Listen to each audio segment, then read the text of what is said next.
I just learned that I have to be live on Facebook for 60 days before I can stream on there, which kind of caused some tech issues.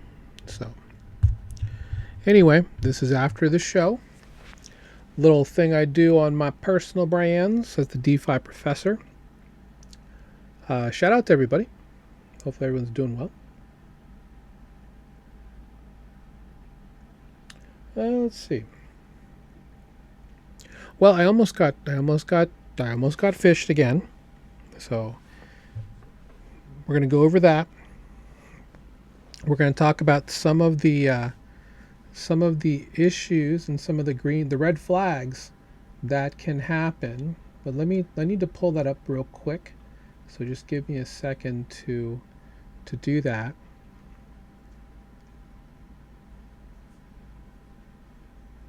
Hopefully everyone's having a good day. It is Wednesday, February 4th. Fairly outside of BTC continuing to fall, fairly inconspicuous day. So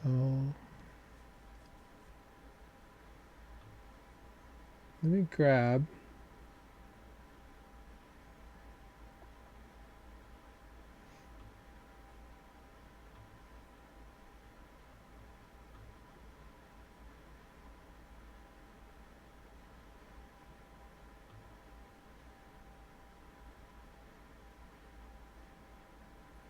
sorry for the dead air. I'm just like, that's weird. I just got a weird email calling me the cross-chain cabal. What does that mean? What does that mean, sir?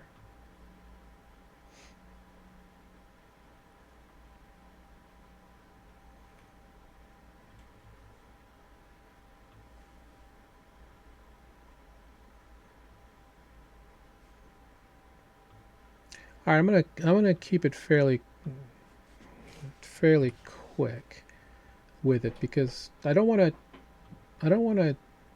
I mean, obviously, the person who's contacting me, I don't think they're a scammer. I think they probably just got exploited. So I just want to make sure that they are, fairly protected in this case. I'm going to bring up the two things specifically that, well, were really sketchy.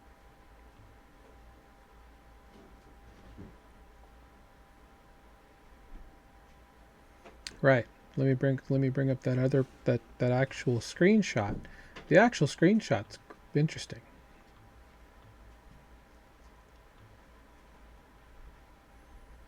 Okay.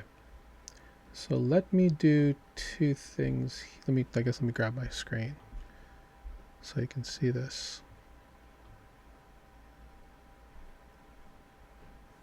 Okay. So this is the screen where I realized that this was not legitimate. Now, what can I tell you about what happened here? Well, let's definitely look at the red flags. We'll call them the red flags. First off, this domain clearly is not right. us38web.us, right? zoom.us38web.us. It's normally the other way around. It's normally something.zoom.us for an actual link. But here's the fun part. Here's the fun part that shows me they're learning. Zoom.us web38.us.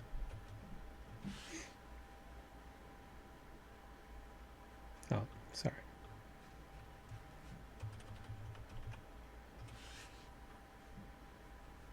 Did they take that down already? us38web.us. 38web.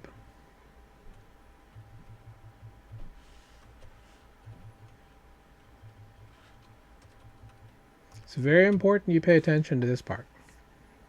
So it actually redirects to zoom.com. That's a very important distinction here because in most cases, that would make you think that it's most likely a legitimate link, right? I was like, okay. Well, it now it didn't quite pull up. Yeah, it just could have been a redirect, right? The other part that I should have paid attention to was this portion right here.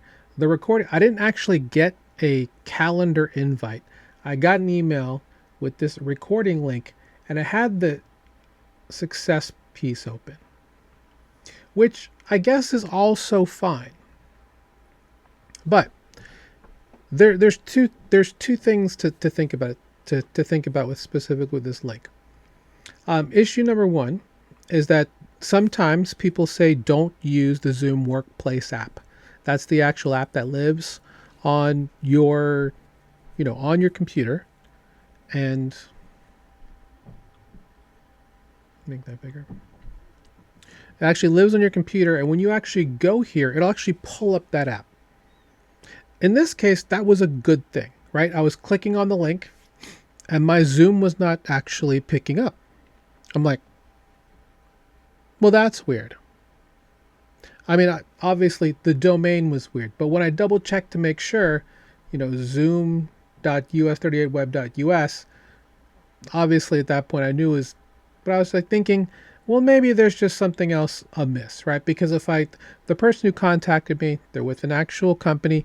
They have had multiple activity on their Twitter. They are normal. They seemingly are normal. They seemingly have interviewed quite a few people over the past, couple of months at least. And, they're not a new account. So I was like, okay, well, I guess we're okay. Now, the other part too is that their Central European time, UTC plus 1, which is, again, not a huge deal. When I go to check out the gentleman who is reaching out to me, and I'll go ahead and put him on here because there's a chance that he actually has been exploited. It says Japan. I'm like, well, I know they're UTC plus 8. Like they're like 15 hours ahead. So I'm like, well, maybe there was just a weird coincidence. Maybe he's traveling. Who knows? I mean, they're doing a podcast. So, again, looking through these things, they seemingly look normal, right?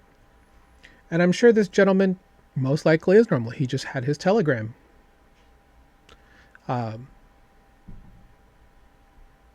hacked. Would be the way I would think about it.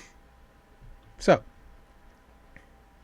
didn't pull up Zoom when I clicked on this link, and it should have.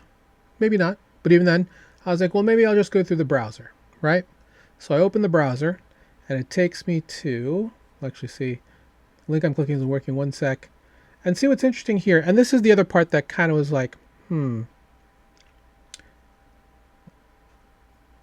we won't be using Riverside today. And that I'm like, okay, why wouldn't you use Riverside? It's higher quality.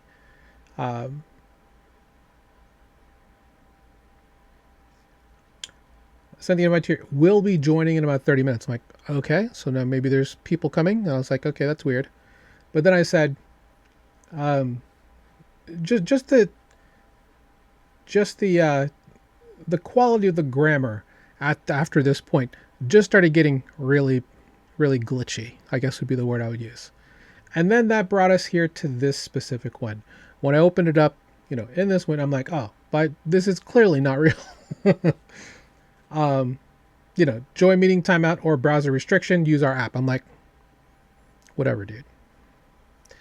And it really wasn't. First off, this is not the regular Zoom bar. This definitely doesn't happen. And then my name is in Russian, or whatever name that is in Russian. I was like, this is clearly not real. And then, they were messaging like, hey, are you trolling me, bro, or what, blah, blah, blah. And then I was like, well, set up Riverside then. So they're like, okay, let me set up Riverside. And then it came up with another, normally if you have a Riverside studio link, it's riverside.fm/studio, whatever. And they gave me some link that was riversidepro.com. I'm like, the hell? Is that even real? Riversidecorp.pro. And I sat there, I was like, And this is where AI becomes a problem, right? Because they have easily just replicated the entire Riverside site, pixel by pixel. Even all the links work, right? If I just go to, let's see, Help Center. Maybe not. Okay, well, they got all the ones that they needed to, right? Because I was like, blog, that works, Riverside University. Yeah, it'll take you exactly to where you think it is. Start for free. Okay. So for people who don't know what's happening, you'll easily, most likely fall prey to this. So once I saw that, I was like, so I sat there and I was like, well, what can I do to figure out, what's going on with these people, right? So I noticed that there were multiple groups who are talking. Well, not here. Okay, Web3 podcast team is what the project is. So there's multiple people here, right? So I was just like, well, that's Sachi. This is Diksha. So I was like, so what I said was this. Let's see, which one did I not show already?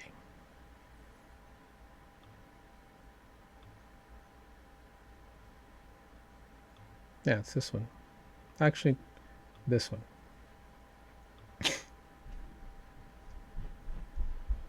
Yeah, so are you trolling me or what the problem? See, notice how the difference in the grammar, where it's like all of this here, and then the second time they're typing like they're eating fried chicken with one hand, right? While typing. And it's like, oh, these are clearly not the same people. Yeah, this is clearly not the same. I'm clearly trying to get yoinked right here. And the worst part is that it was 7 a.m. my time. I don't know if so many people don't know my sleeping schedule, but I don't go to bed till like 2:30, 3 o'clock. So, but, depending on who it is, because I met the person who reached out to me was someone that went into, I'm not going to say their name because I like them, but it's like a group that I've met at ETH Denver, and I've talked to them multiple times. They're a podcasting group. They've been very nice to give me multiple spaces where I can talk. So people reach out to me all the time and like, hey, I hear you're an educator, or like, hey, do you want to be on my podcast? I'm like, well, yeah, I'm all about being on other people's podcasts because I'm trying to make DeFi accessible to people out there, right? For me, it's like, yes, I want to get my brand out there. I want to get Beacon's brand out there as DeFi education. I want people to know that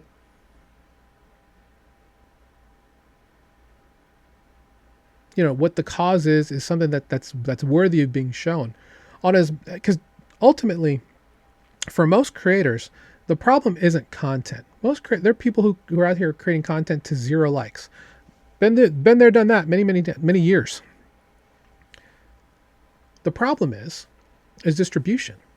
So if there is someone who comes in to a place that I feel is a safe space for things like that, and they have reputable things, I'm like, all it takes is 1 or 2 people to really just get the snowball starting. So people reach out to me, frankly, weekly, like, hey, would you like to be on my podcast? I'm so and so. My email inbox probably has 4 or 5 people every 3 days that are asking for, can I recommend this guest for your podcast, or would you like to come on our podcast? I'm looking at the email domains, and half of them are like gibberish, so I know that they're not real.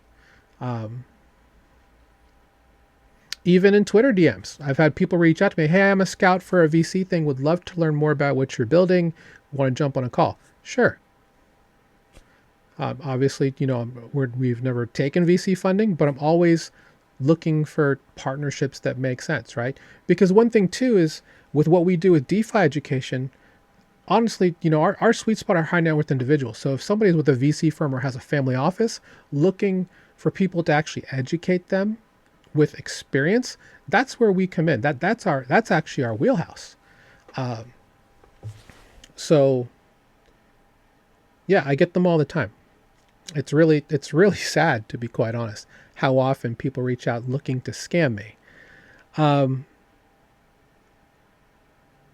So yeah, 2 things you can do. Obviously, identify the red flags. This person did not reach out to me. They asked me last week about this. I'm like, sure. Um, didn't reach out with any details. I'm like, well, I guess we're going to wait till the day of, which sucks because, I didn't get a ton of sleep. But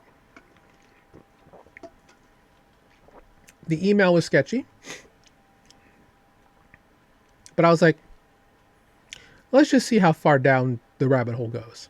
Because I haven't downloaded anything, right? I didn't click a bad link. I didn't sign up for anything. And this is, it looks up until this point, it looks fine until we get to here. Then I'm like, I can't believe this person wasted my time. They're getting better is really the thing, guys. I mean, I normally when I talk to people through my through my business development function, my BD function, a beacon, I generally try and get them onto my calendar because that works better, right? If I'm on somebody else's calendar, like I remember one guy's like, yeah, join my here, you can schedule some time on my calendar, and the username on the Calendly.com was founder, and I'm like, who the hell has the username founder? I'm just like thinking, I'm like, this is not someone who is legitimate in most cases. So it's unfortunate that, especially right now, all these layoffs. That's the other thing too, guys. I know there are a lot of people who may be watching, or you may know someone who has recently been laid off or is looking for a job. There's a lot of scam websites out there for people just looking for a job, which is unfortunate because, I mean, you're already, for a lot of people, you're in a situation where you don't feel good about yourself. You're upset, you're anxious, and you're really just looking for anything that looks like a good lead. Unfortunately, some of these leads are malicious, and it's my job to at least point some of these out so that you don't fall in that same trap. So, because what happened to me could happen to anybody, and they may not realize it. And the moment you click on use our app, download and execute it, toast. There's some nasty shit out there, guys, that you don't want to get involved on your system. So, two things. Obviously, try and draw it out if you think it's not legitimate. Sometimes, I just had someone someone from very popular infrastructure company reached out to me, and on my Telegram, and they weren't legitimate either. So luckily, I found them on LinkedIn, and I asked them, "Hey, I just wanted to double check. Did you reach out to me about this?" And 9 times out of 10, someone will respond. And normally tell me, no, I'm sorry, that's someone impersonating me. So unfortunately, we're just in this stage where there's a lot of people impersonating people. So if you're out there, just be very careful. Take your time. Look for the signs. I mean, this is not what Zoom looks like.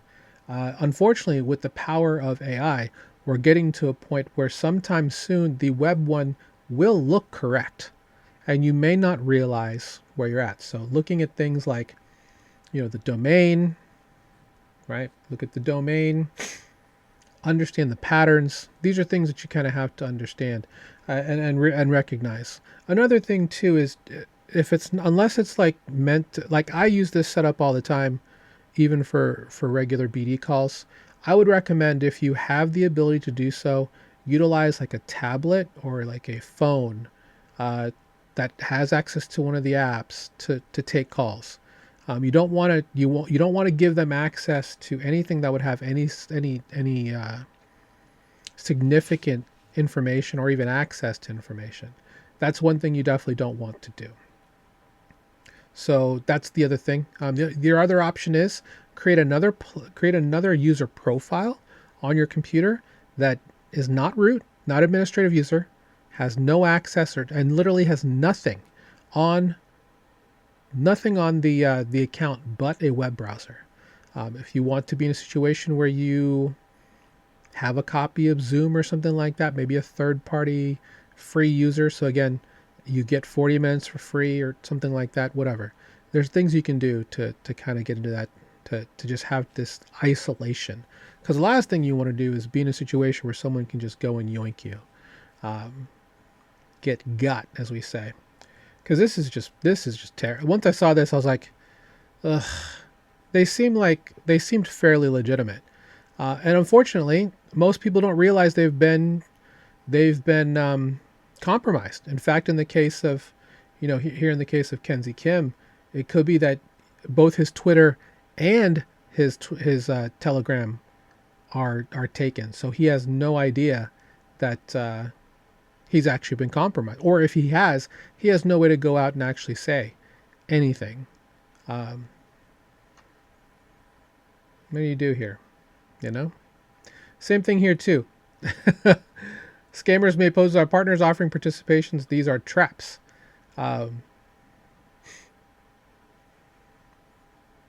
Ironic that their founder is is got compromised. So that also leads to like more things that I've talked about, right? Ultimately, the one thing you certainly want to do is you want to make sure that you're doing all the things that you should be doing from a security standpoint, right? I'm just going to my Zora here, if you just to pull up that specific graphic, right? Again, this is on my Zora. If you want to participate, feel free. Really appreciate all the love that this has gotten. Did really well in the Betterment round as well. You just want to make sure that you're staying safe, and again, you want to make sure you're using a password manager. You're in a situation where you're really compartmentalizing all your risk. You don't want to be in a situation where you put anything at risk, right? Yeah, the fact that I didn't get a calendar invite, which is what I was expecting, and I got this instead.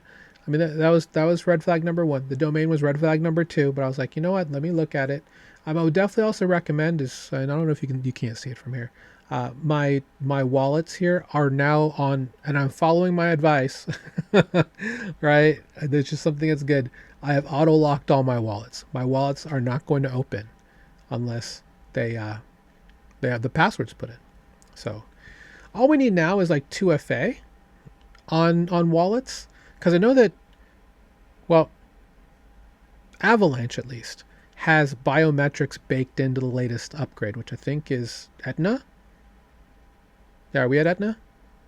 Because we're not at this. We're at, I think it's Etna is the upgrade. Regardless, biometrics, and they're actually talking about it for Ethereum as well, greater EVM, to have biometrics included into your 2FA on all of your applications. Now, obviously, if you have a hardware wallet, that's one thing, but if you don't have that, how would you get that to work? Passkeys is good. You should use passkeys. If you don't have passkeys, I highly recommend using passkeys. What that does is it requires you to actually have a device that can unlock, like my phone has passkeys here. I use 1Password specifically for that. And I have to scan a QR code, biometrics, before it goes through. And then you don't have to worry about knowing your full password. And I don't know my passwords anyway. I just use 55 character passwords. I just have to remember my master password. So yeah, these are all things that matter. These are all things that make a lot of sense in my opinion, and you just have to be very careful. So if you're a creator in this space and you're looking to collaborate with others, this kind of puts like a little bit of a damper on that, right? Because now it's just like, because I remember I sat there, I'm like, man, I don't even want to go to, it actually kind of pulled a lot of energy out of me. I was like, ugh, this sucks. Like, now I don't really want to do anything. I just want to sit here and, go find a piece of pie or something and just eat my troubles away. Because I'm like, I can't believe again that someone has tried to try and phish me. And this happens all the time. It happened today. It happened last week. Thankfully, and one thing too, I'd always recommend, if you're gonna be on somebody else's podcast, always ask for old episodes or just like a link to where you can watch old episodes. And if they're not willing to give that to you, or like that's just something they don't have, that's a huge red flag, right? Now, if they're just first starting out, that's one thing, but yeah.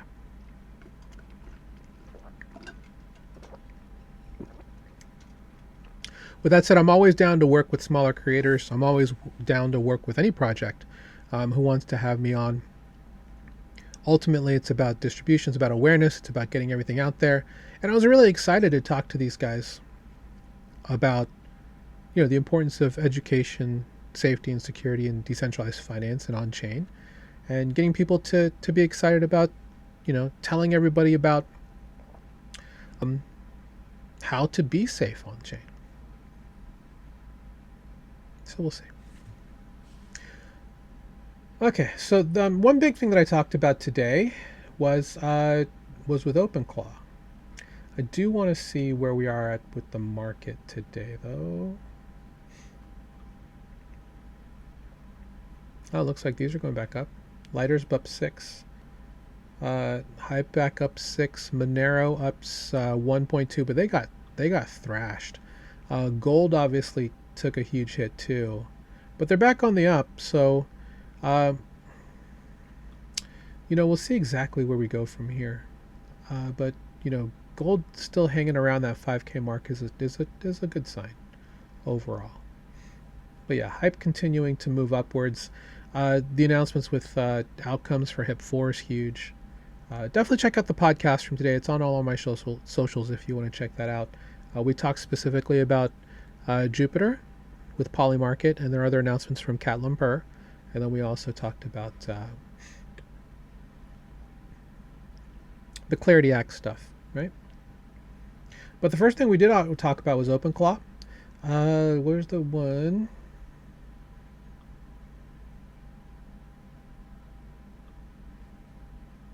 Yeah. Now I haven't tried this, but I mean, there's a lot of people using Claude bots, or we'll call them OpenClaw bots, to try and arb Polymarket and Kalshi. I mean, it's something you can do, guys. I'm not obviously not financial advice. I haven't thought to do it. I'm one of those people. It's like if I try something, it's like way late, right?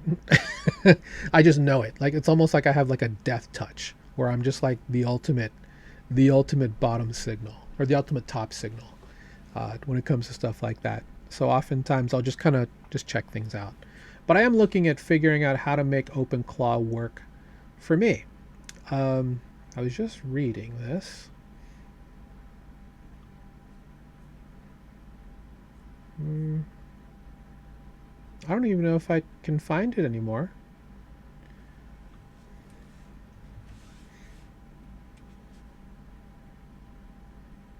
Oh no. No, no, no.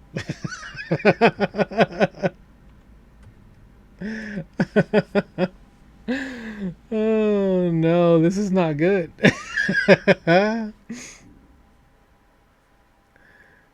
Oh god. I'm trying to figure out where that. So this I don't think I bookmarked it. There's a let me get back to my. Let me go back to my big noggin, so I'm not like hurting myself here. Yeah, I didn't bookmark it. I should have. I should have. Well, anyway, what this person did with her bot. Oh, this is it. Okay, got it.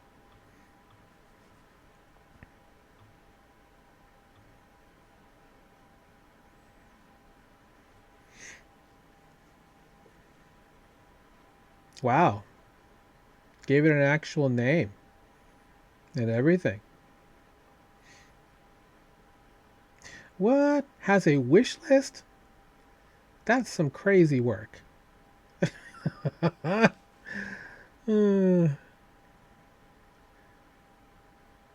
One off asks, buy something for me this morning. I realized the hydrogen peroxide bottle is running out, so I asked Ava to add it to my Amazon cart. I'm not going to ChatGPT anymore to run deep research. Ava handles that for me. Vibe coding a report landing page, asking Ava to create a lot of interfaces for things that I want to present to the team or visualize using Vercel as a skill for this. I will say Vercel V0 is good.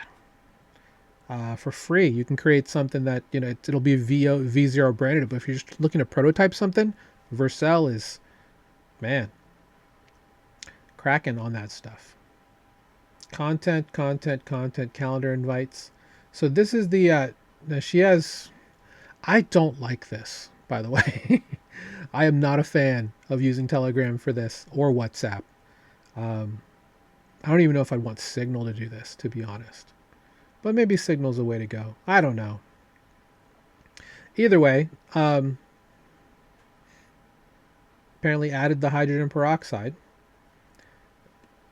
I mean, is that a wake word? Girl? Bruh? That sounds like something my kids would say. You got it, bruh.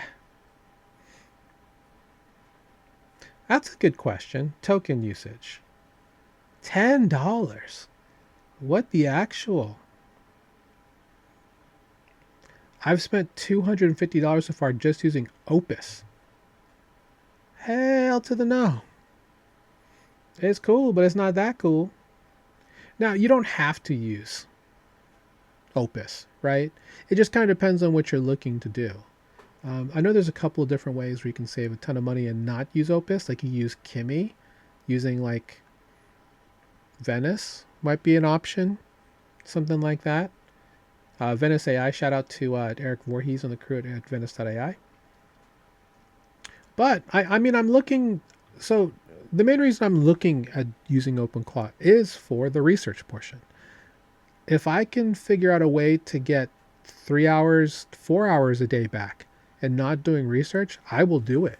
It's worth it just to hang out with my kids. It's worth it to hang out with my wife. I spend 50 plus hours a week doing research. Actually, the one thing that I would like for OpenClaw to do is prune my followers list. I don't know if anybody else has this issue, but and this is my open plea to Nikita Beer. I have roughly less than 3K followers. I follow 7,500, mainly because I am doing a ton of research, right? I can show you right now. A lot of these things are just projects. They're mainly projects, you know? Now, some aren't, and sometimes if I'm doing some replies, I'll do the person a solid. If I see something on my timeline that looks interesting that I want to engage in conversation, I will follow them before I do the reply. Mainly because I just figure it's nicer that way, right? But I've got a ton of different projects in here that I follow, always looking for stuff. My bot would literally go through, read as many of these tweets as possible, and look for the best things to kind of prune and pull out. That's the one thing that I'm pretty sure I would want my assistant to do. And the other thing would be to help out with creating the beacon spotlight, where I look and find the best rates in all of DeFi. Mainly because it's not easy finding that stuff. I'll show you an example of what that looks like. Oh, that's fine. Oh, my live server not live.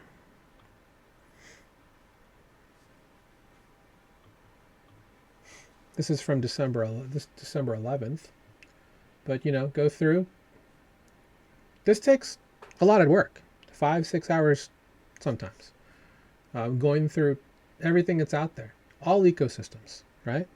So trying to figure out how I can easily do that, because frankly there's no easy way. You can't do it through automation, because there's only the interfaces change. Trying to figure out the best way to read that, without getting API access, which is expensive, there's no way to do it that makes sense easily. Now, if I were to use an AI assistant like that I would train on the skill, like, hey, this is what we're looking for, that type of thing. That would be different. I've thought about using Perplexity, because Perplexity has the workers specifically for things like that. That could be something to do. But yeah, curious to see exactly how I can have this work. Now I have multiple computer systems that I can use to put this on. I have 4 Raspberry Pis. I could put it on one of those. Yeah, all of this stuff. The problem is that it does work with Signal. The moment that you give an AI agent a browser and some credentials, that's where things can get a little shifty. And for me, I'm not a security paranoid person, but I like having good security. Obviously, that's what I do for a job. right? Is helping people stay safe and secure in this space. So if I were to go down because I gave my agent too much freedom, that's a bad look on me.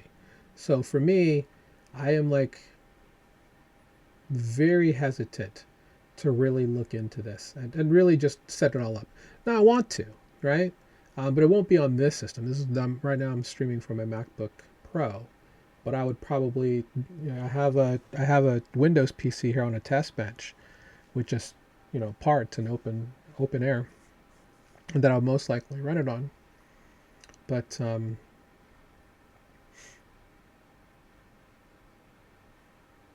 yeah, there's a lot of power here, and clearly a lot of people are making money using it.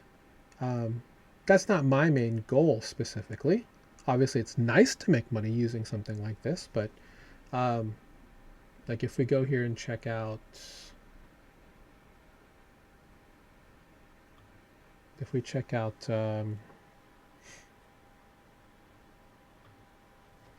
Alex Finn's Henry bot.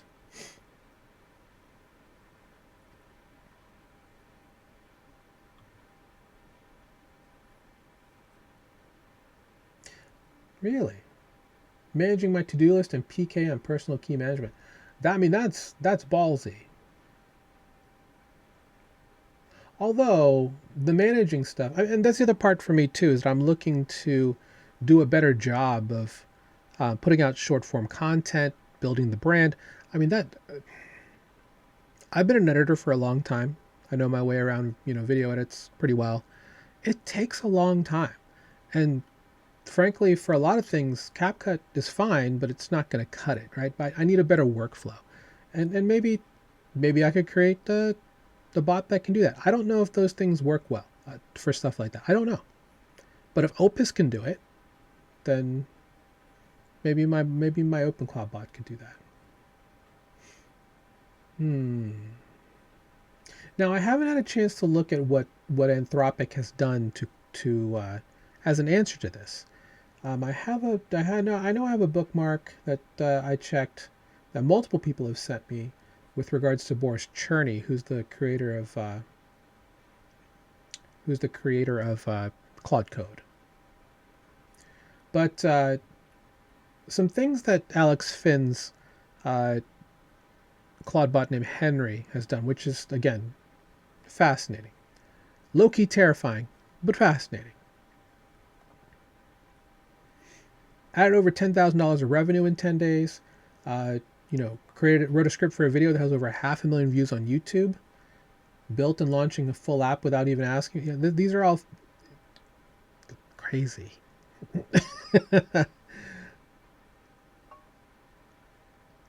Yeah, the fact that it figured out how to use Twilio, get its own phone number, and started calling him when he wakes up is, to me, that was just like, all right, now we're looking at like Planet of the Apes type of shit, right? Because then you saw like the release like Moltbook, Moltver, all of these crustacean themed versions of the internet as we know it today, just all with agents.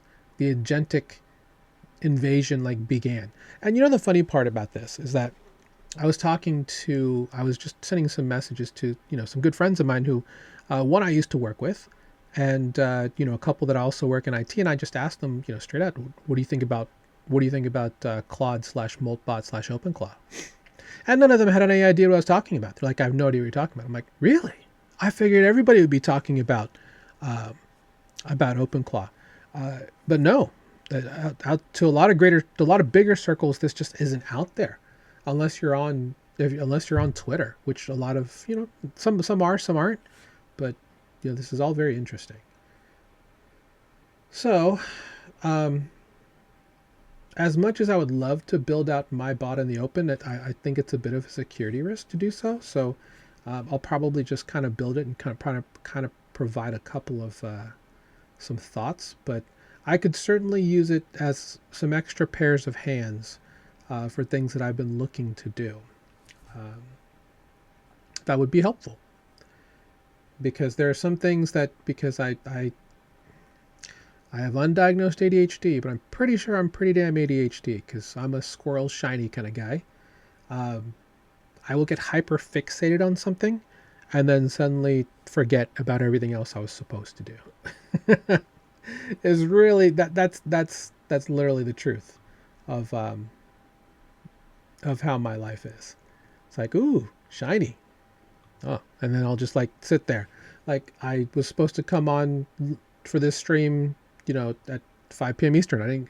I sat here for like 15 minutes, just zoned out, totally forgetting about the time. Um, Story of my life.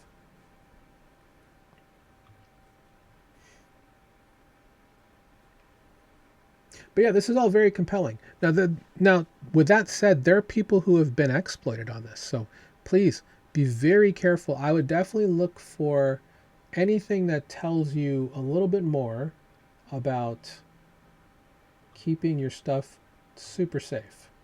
Let me grab.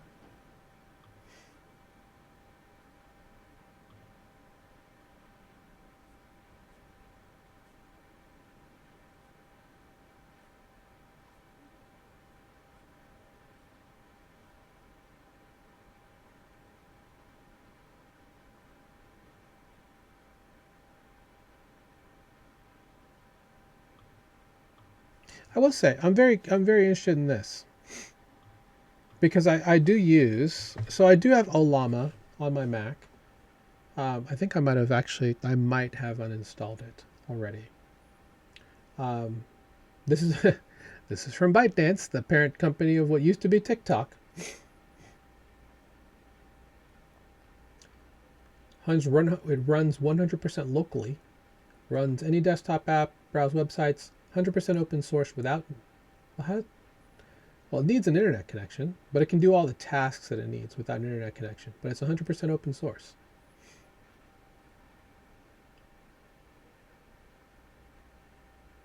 Obviously, I'm going to look for some other thoughts on this. But the idea of being able, because what this person said is completely my thought. Offline automation is a huge deal. If there's any way that you can do offline automation that you don't have to touch and you can kind of trust to make sure that it does things for you, um, it's good stuff.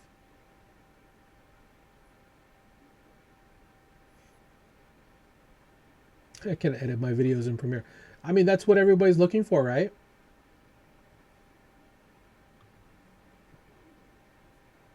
That'd be fantastic. I think it's only a matter of time for something like this to do things locally, right?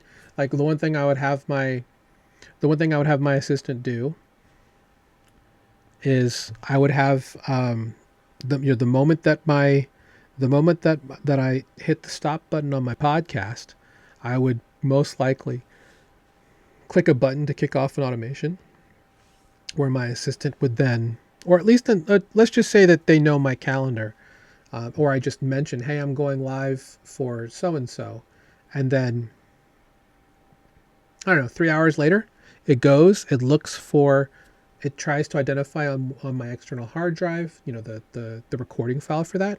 And then it takes it automatically, runs it through a transcriber that I have and takes a transcription file and then analyzes the transcription file, looks for places that could be interesting short form content, outline that, put it in a file, and then from there, open up DaVinci Resolve, find those, clip them, and then put them into a folder for me to look at and then figure out if it's worth doing. Now, the interesting part about the edit is they would actually also have to edit and create the look of what that should look like. And I think that's probably still far beyond what an AI assistant could do, but imagine if it could do that, how useful that would be. Just the transcription part, period, is nice. Or even just creating the file, just saying, hey, I think these would be great clips, clip from here to here. That would save some time. Um, Actually, I take that back. You could use something like YTDLP or FFmpeg to do that. I guess that could be something you could do to create clips. There's a way to do it, I'm sure. But that would be great. because I don't necessarily need them to do the work. I just need them to do enough of the heavy lifting so that I can then go through with the final steps and just say, I want to be the last line of defense. I want to be the end all be all of saying, yes, let's do this. Hey to Blake. Hey Blake, just looking through the chats, looking in the arena. Shout out to everyone in the arena. Shout out to everyone on Retake. Shout out to everybody on Abstract, on Den.show. Hello to all of you.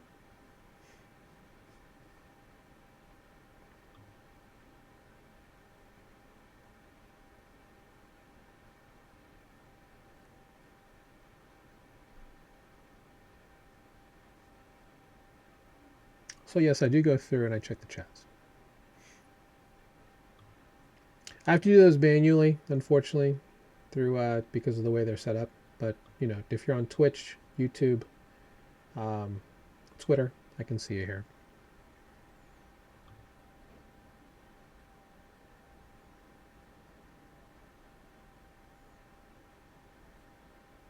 And to Zora too. Shout out to everybody there.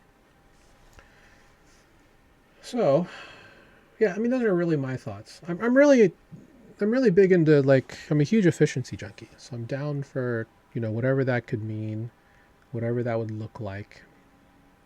And I'm excited to try and, you know, figure out what we can do to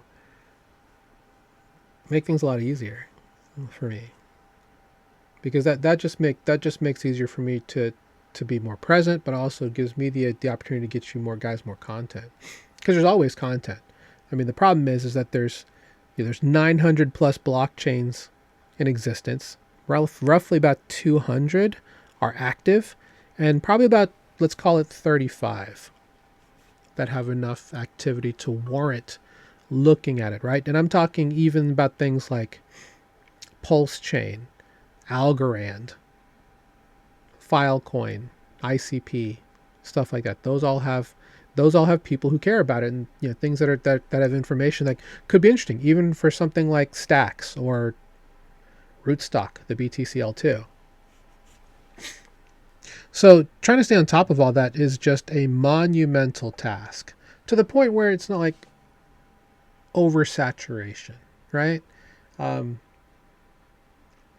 I have a specific type of curation that I like to do, and if I could actually train an AI model to do that, or an AI system to do that, that would be fantastic. Because one thing too about, you know, being in this space, and I'm not saying this to toot my own horn, there's very few people like me.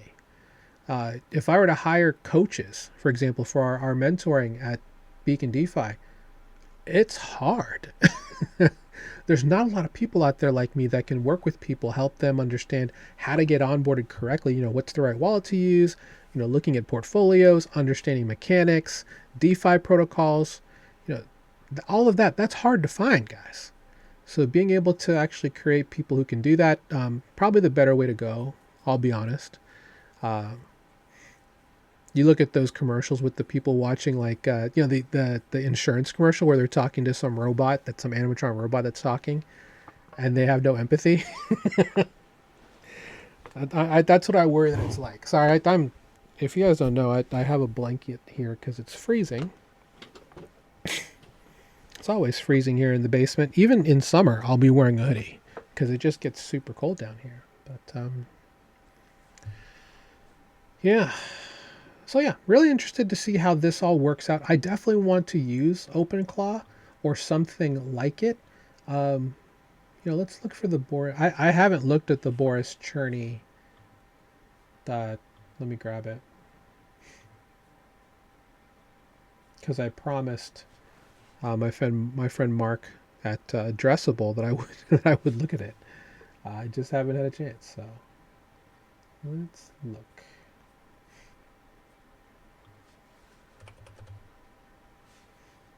There we go. It's from January. Is it really from January 2nd? That can't be.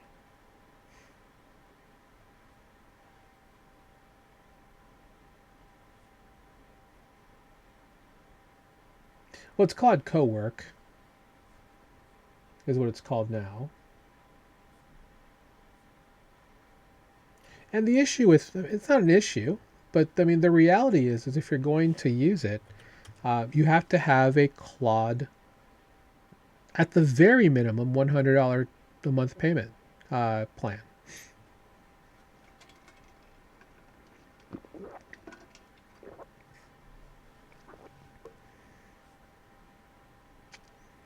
All right. I'll make this bigger so if you want to read along, I'm just going to skim. He runs 5 Claude terminals, so Claude CLI, which is how I liked it. I don't actually run Claude code in a terminal. I should. I actually run Gemini CLI in the terminal. They can do a variety of things. I also run 5 to 10 Claudes on the web. I'd like to see your setup, sir, for RAM.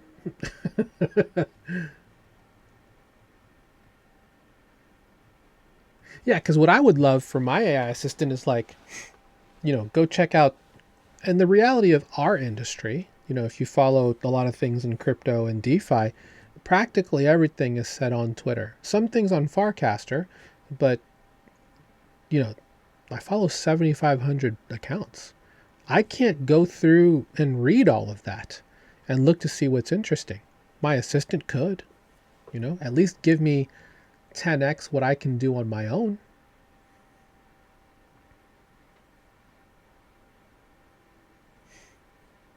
Okay.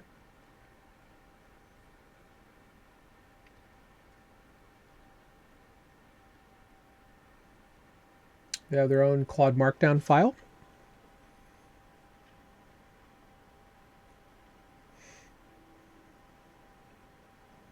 I will say the one thing I haven't done very much of in my career as a programmer is done code review in a work from home setting or from a remote setting.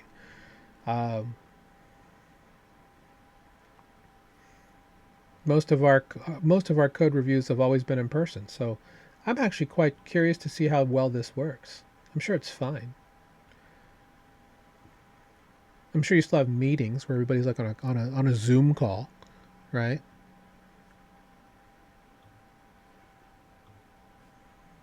And going through things. Plan mode. Okay.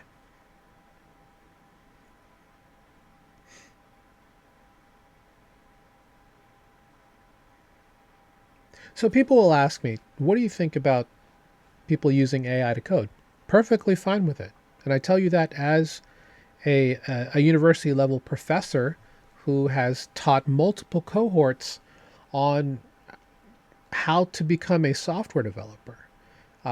People are like, are you afraid of them cheating? I'm like, no, I'm more afraid about them not being able to solve the problem. Because when you are a software developer, you are there to solve a problem. You're not there to show me and dazzle me with all the code that you know. That's fine. But you're there because you're trying to solve a problem as quickly as possible, right? Not sit there and show me 5 or 6 helper classes and utilities you've written that make life easier for you. That's great. Awesome. But frankly, I could really give a shit. It's about, do you understand logic? Do you understand patterns? That's the key. You want to be a software developer? No patterns. No logic. Because if you know logic, like if this, then that, or for this, or while this is going on, do this, that's all you really need. Because all programming languages have logic at the core. And the syntax, or the actual code that you write, is really just an expression of that. Yes, there are some things that, are a bit nuanced. For example, like tertiary functions or something like that, right? Inline functions, things that are cute. Things like the Elvis operator or something like that.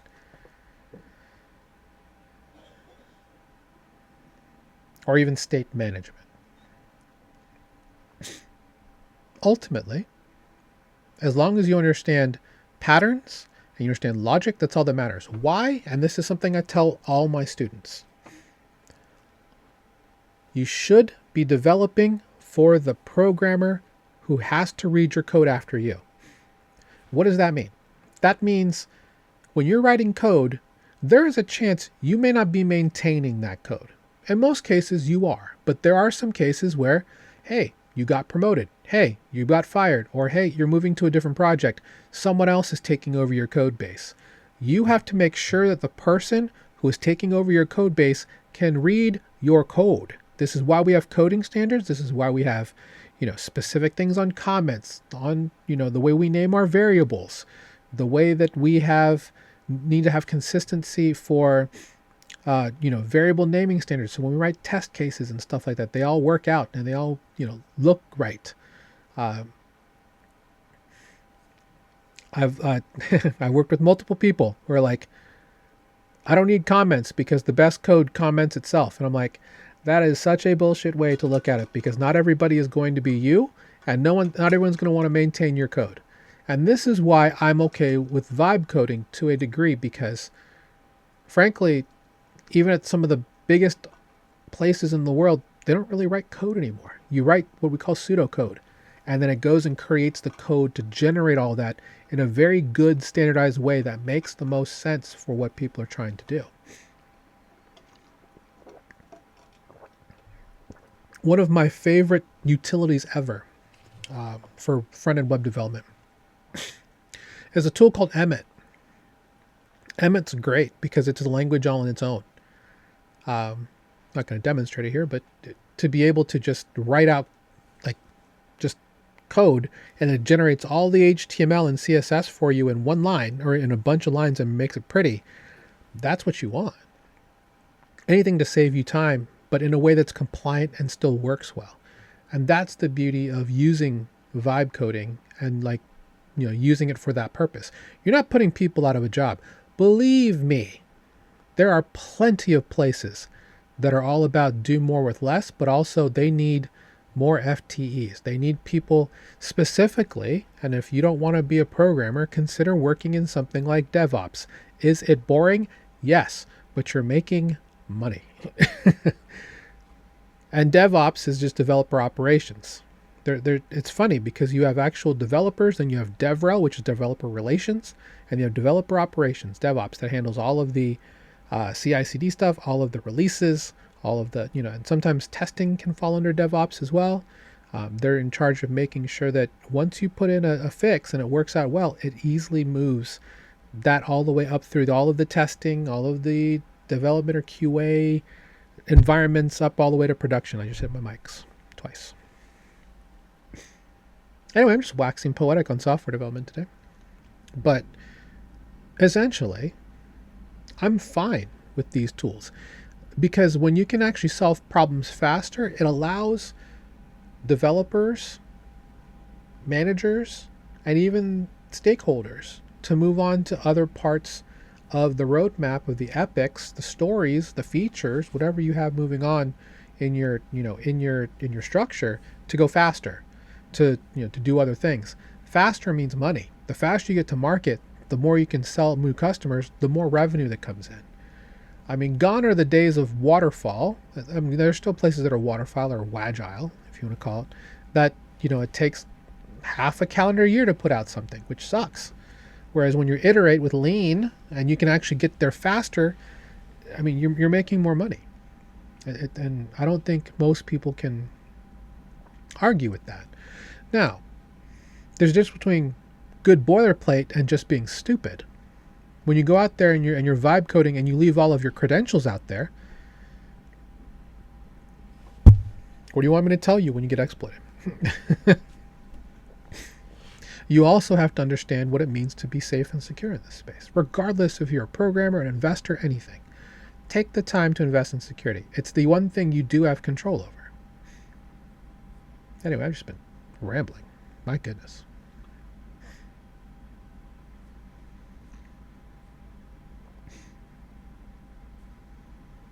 I was expecting something else, I'll be honest. I'm like, okay, cool. Great.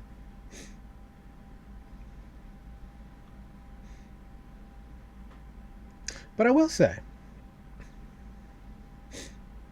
there is something about this, the poly market arbitrage, that might be worth looking into if you know your way around code. Because I will say, if there's one thing that people are doing to make money, it's arbitraging on Polymarket. Now, what does that tell you about the state of data on Polymarket? Well, it's not the best, is it?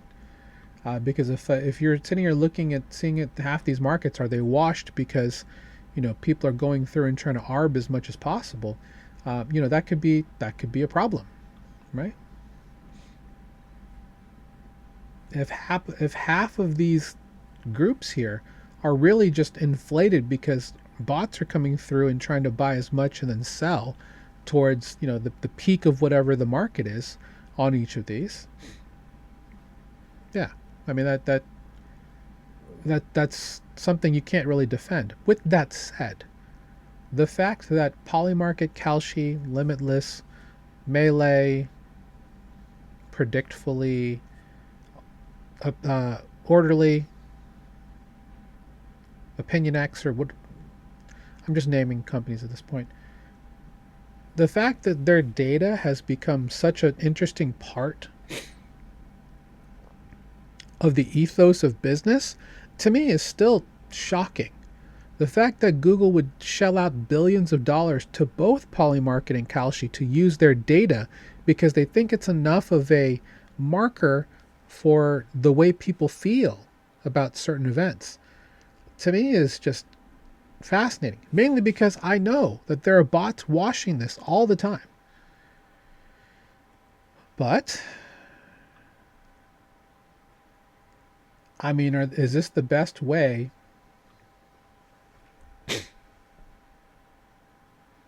I mean, this needs to be. I guess he could unnominate Kevin Warsh, or Kevin Warsh could just not take the nomination. I guess there's that. But you would think that this market's done.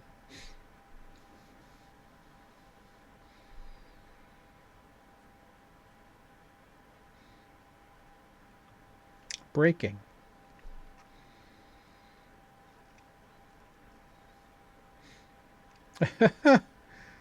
Oh, Cloudflare. But yeah, I mean, if you're looking to get into something, if you're looking to figure out how best to possibly make a little bit of money, I mean, people have been making some pretty crazy dough with Polymarket. We'll call it quiet sniping. Again, not financial advice. I'm just on your screen. These are just things I'm seeing. Do I condone it? No. But, if you need to make money. Granted, I don't know how much money you would have to put in to even make it worth it. There was the person who put was it $100 and made 2.2 million because they flipped it 12 times. I mean, that's the same odds you get on pump.fun. All you have to do is go all in, 12 times and you're a millionaire. In general, that's how it works, right?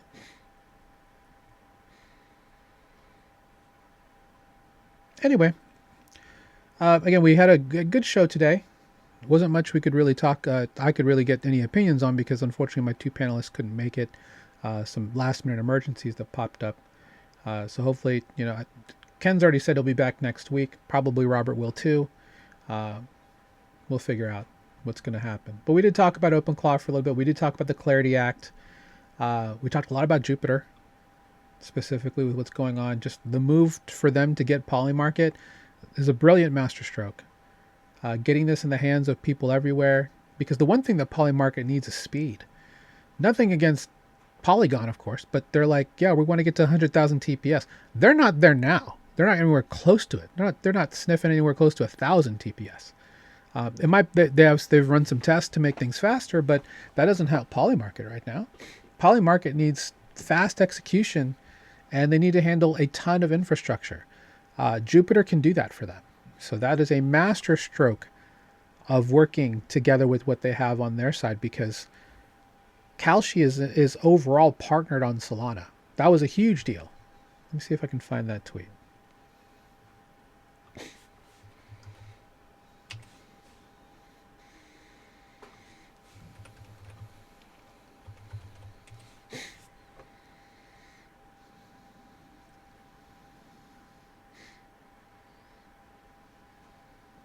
Yeah.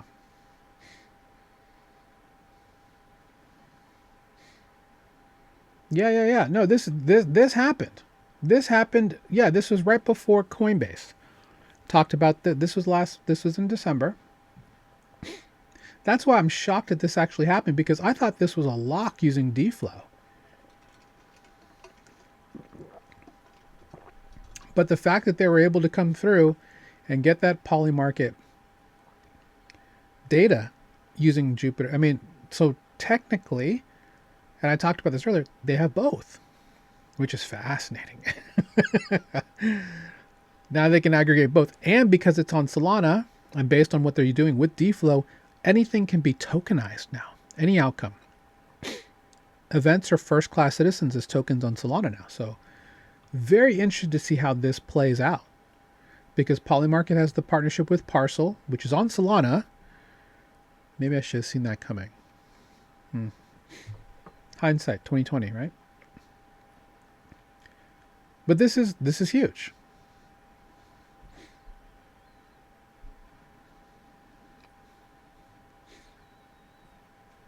Integration with regulated exchanges. That'll be interesting to see how that all works out.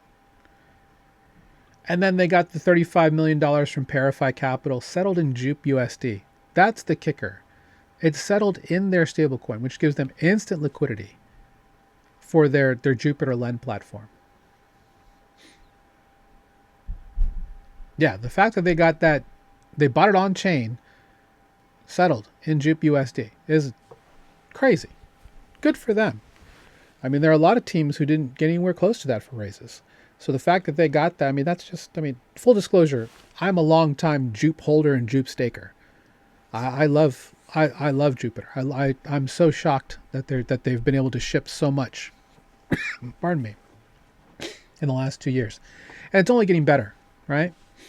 And then of course they talked about the QR pay with Jupiter Global and the credit card. This is huge, right? The fact that they have a credit card, it's not a debit card, it's a credit card. 1-to-1 USD, Visa. So 150 million merchants in the network. Yeah, man. What a show. Well, I mean, not what a show. What a day to talk about this stuff.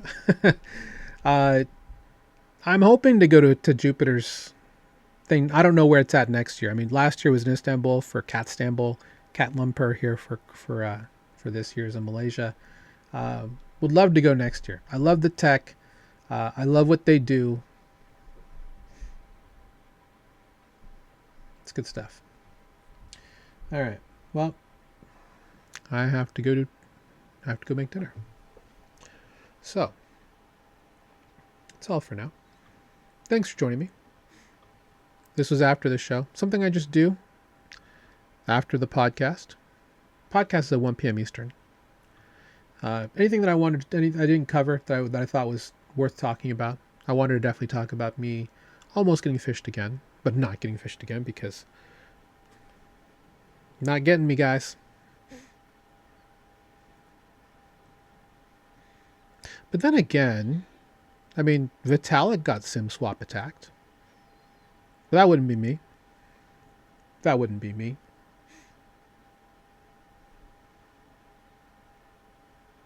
Anyhow, I'll be on tomorrow. I don't know how it's going to be. I'll repost it. I'll be on with Rachel Wilkins tomorrow from CreatorFi. We're going to have a live stream going on. I don't know if it's being streamed to the public. I'm assuming it is. It'll be about creation. We'll see. Something we're going to try. It's a pilot episode, so you can check that out tomorrow. Otherwise, you can catch me at 3 p.m. Eastern on Friday for my company, Beacon DeFi, premium education brand here in the space for DeFi, for onboarding and security. It's called Beat the Banks. I'll be at 3 p.m. Eastern. So might do a TDP variety show tomorrow. Depends on how I feel. My whole house is, for the most part, sick, except me and my youngest daughter. So knock on wood, that doesn't happen. But we'll see. With that said, take care, everybody. Have a great day. Thanks for joining me.